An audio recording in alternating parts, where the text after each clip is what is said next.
Good morning, and welcome to the Community Corner. I'm your host, Lieutenant Will River. We've got a very exciting show lined up today with three very special guests. First, we have our City Manager, Mr. Randy Robertson. That'll be followed up with our Community Safety Specialist, Mr. David Yip. And last but not least, our Code Enforcement Officer, Martina Capelli. It's going to be a great half hour, so stick around and please stay tuned.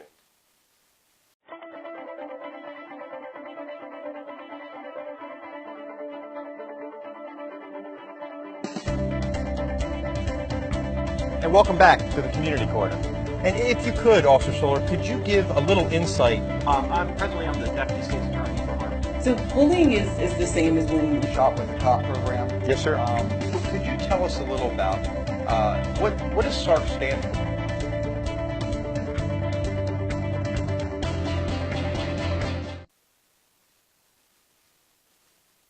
And we're back at the Community Corner, and I'm going to introduce our special guest, City Manager, Mr. Randy Robertson. Good morning. Mr. Robertson, thank you for taking time out of your busy schedule to come out and talk a little bit about the Aberdeen Community Listening Event.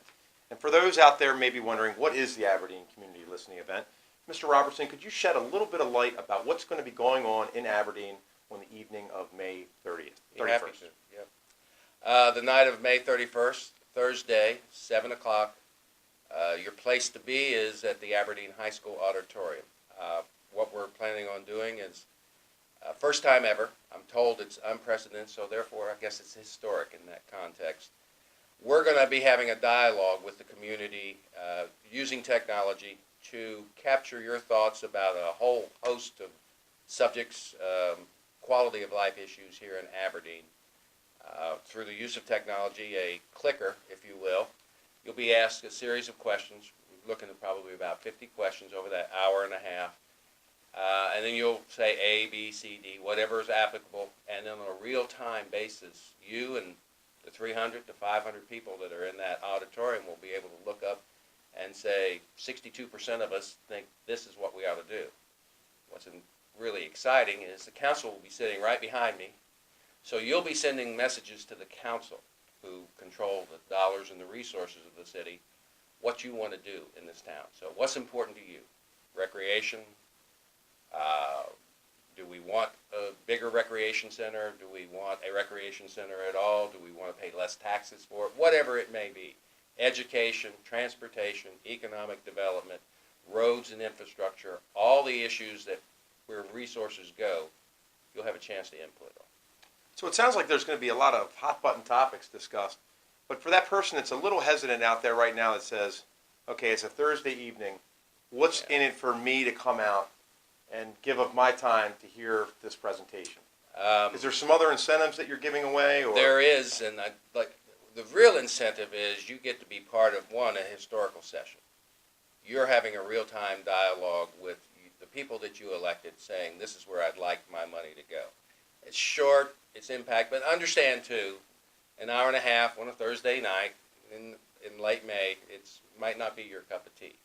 So if, for no other reason, we got prizes. We got lots of prizes, Will. And I've seen what's behind the curtain, and it looks behind the curtain is a large screen TV.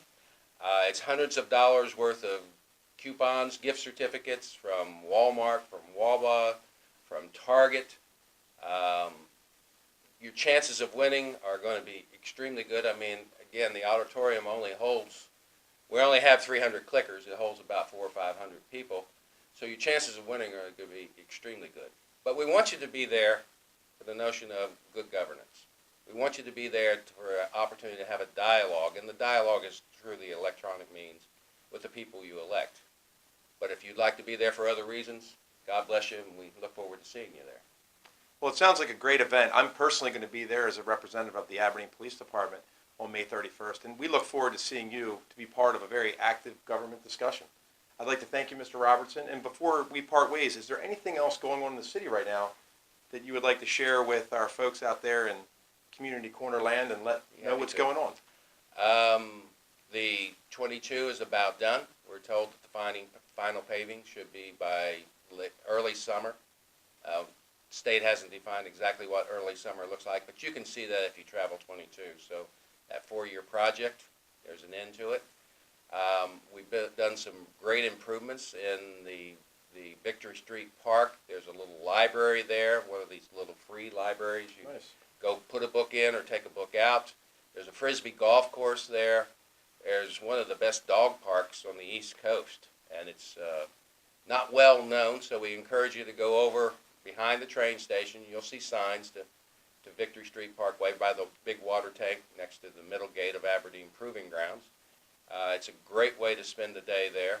The other thing I'd note is, and I think you're going to be talking about that later, is we've recently hired a safety liaison officer, not a uniformed person, but an individual to work with our businesses on Main Street, to work with people who are coming in on the train station, to provide a little bit better sense of what's going on in our community, to facilitate issues there as it relates to generating people who have interest in our downtown business community, but also from a safety perspective.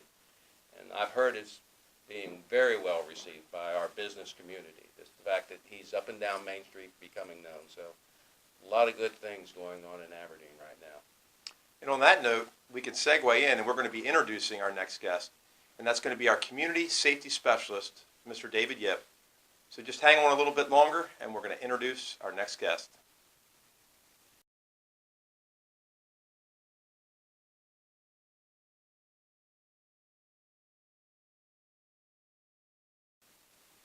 Hello and welcome back. Joining us now is Mr. David Yip. He's just been hired as our community safety specialist. Mr. Yip, thanks for joining us. Great to be here. We're going to talk a little bit about, some of you may be asking right now, what is a community safety specialist?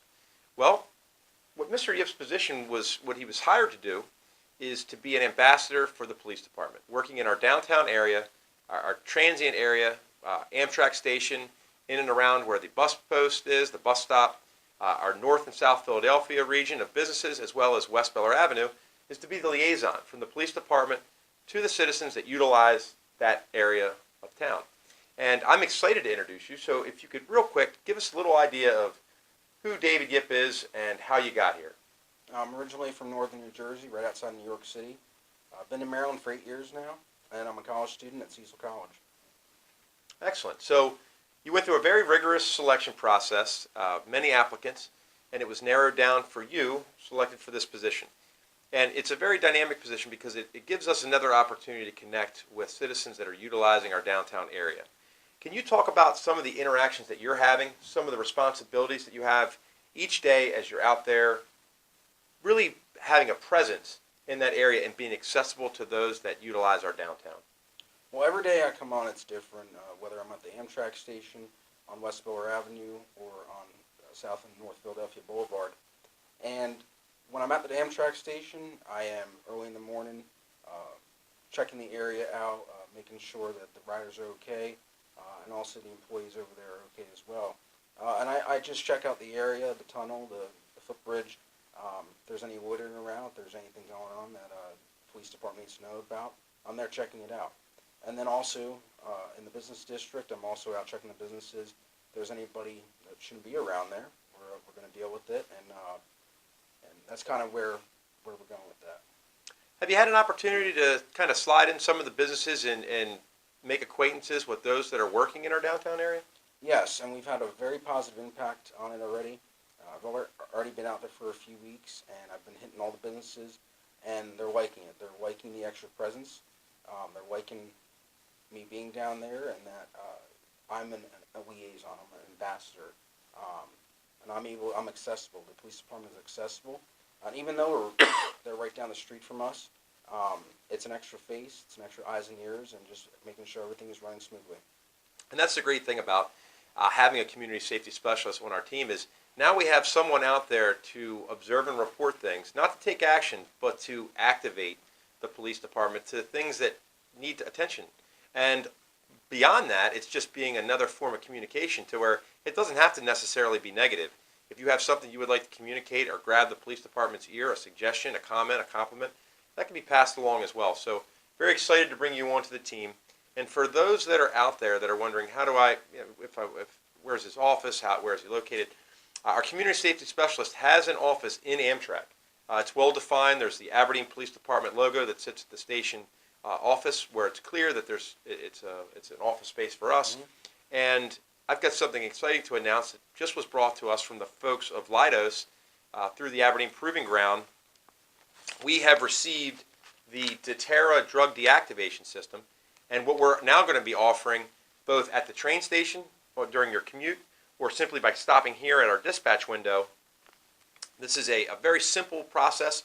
You simply rip the top off of this bag. You can deposit up to 45 pills, 6 fluid ounces of liquid prescriptions, or 6 patches into this, and it deactivates and renders those drugs safe to then simply be deposited into the trash can.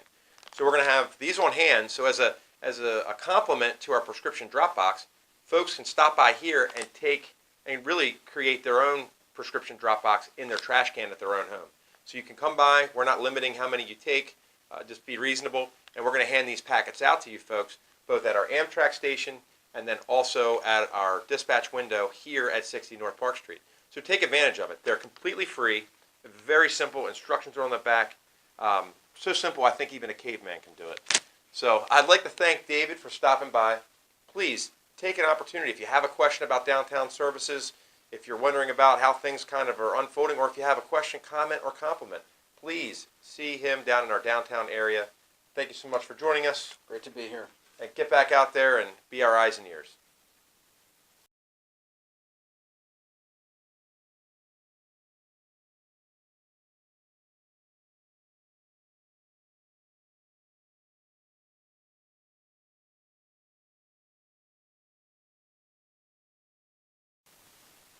Welcome back to the Community Corner. We are now joined by our very special guest, Martina Capelli. Martina is our code enforcement officer. So I'm going to give Ms. Capelli an opportunity to tell a little bit about what her job entails, her day-to-day activities, and what code enforcement can do for you, the citizen, to help beautify our city. Ms. Capelli, could you tell us a little bit about what code enforcement does? What do you do on an everyday basis? Well, this season, it's mostly grass complaints. Everybody needs to cut the grass. And specifically, everybody needs to have a schedule and a system, something that they do regularly to cut and maintain their lawns. Junk vehicles is another big concern for most citizens. There's a lot less since I've been working here, but a lot of junk vehicles that have just been sitting around in yards and are untagged, unregistered, and not working anymore, not in operable condition, that need to be removed and dismantled and taken. So if somebody's out there and and this isn't about tattling on your neighbor, but it really is about ensuring that our city maintains a beautiful image. And if you have a junk car parked in the backyard or abandoned out on a property, it definitely can devalue the property. Am I correct? Absolutely, and it makes everybody around that property look bad too. So how am I, if I'm a neighbor and maybe I've already had the conversation with my neighbor that there's a item like a junk car and that's gone nowhere. If I'm living as a resident of the city and I've been confronted with one of these problems, there's a junk vehicle that's clearly an eyesore and isn't going away, how do I take care of that problem? Well, you can call me at the station at the police department at 410-272-2121. And I'm extension 137, and that'll take you directly to my office phone. But since I spend half the time on the road, I need people to leave me messages and let me know what the problem is and where the address is. And just to give folks an idea, you're very active. Yes. You started with us in July of 2017, and since then, just ballpark, how many complaints have you investigated? Oof, hundreds. Hundreds of complaints, and those complaints are mostly not self-generated, where you're going out looking for problem properties. These are properties that we're being directed to by someone that's frustrated, that's observed a property, that's unkempt, and needs some work done to. And they're contacting you, being very proactive as a citizen, saying, look, we can make this town look even better by taking these steps. And now when you get that complaint, what do you do? Kind of what are you following up with a person? Kind of walk me through if I'm complaining to you about a problem. If somebody requires or requests a follow-up, I always call them back and let them know each step of the way. A lot of people will call me and ask me, hey, did you check out that property? It's still there. The problem's still there. I'll let them know where it is in the process. And I always call people back, and I always follow up on every property that gets mailed a letter. So if you receive a letter, I will be there to verify. And also where I think it's very important to note is that you are not doing your job as a code enforcement officer in an adversarial way. So what I think is very amazing, kind of how you go about doing your business, is you're able to fix a lot of these problems without ever the issuance of a citation or any punitive steps being taken against the property owner. You're able to do it through a sound communication, a dialogue, and even a collaboration to kind of come up with a plan to fix things. Could you kind of talk about how you're able to do your job, accomplish what the goals you've set out, and that's to beautify our city, without hurting people in their pocketbook, without finding them through citations and things like that?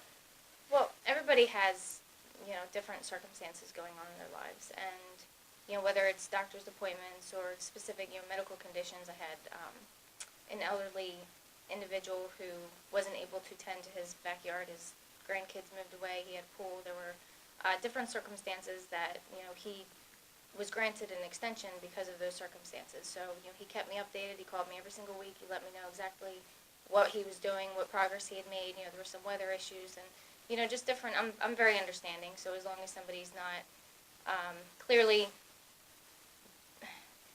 not taking care of their responsibilities, I can detect that. And as long as they are responsible and are keeping me in the loop, We've seen a lot of that, and in fact, for the hundreds of investigations that you've conducted, there's been very few citations ever issued. Mhm. And I think that's where it really shows how our code enforcement can be out there, keeping the city, identifying problems, and keeping the city beautiful just through working to establish a link to the citizens. Because sometimes they're not aware of some of the codes, and Right. in fact, they're in very violation of those said codes. Yep. Is there anything else you can tell me about maybe how you can go about keeping your property maintained? Is there any, you've been out there, you've been doing this a while now, some of the pitfalls, kind of just keeping up on things, maybe some little known facts about property that people didn't know that were codes that need to be maintained? Well, bulk trash is a big issue. A lot of people think that they can just put their old furniture outside on the curb and that the DPW will pick it up. And actually, this summer, they will begin charging for those bulk pickups. So as of now, it's still free with the city, but we're going to start charging.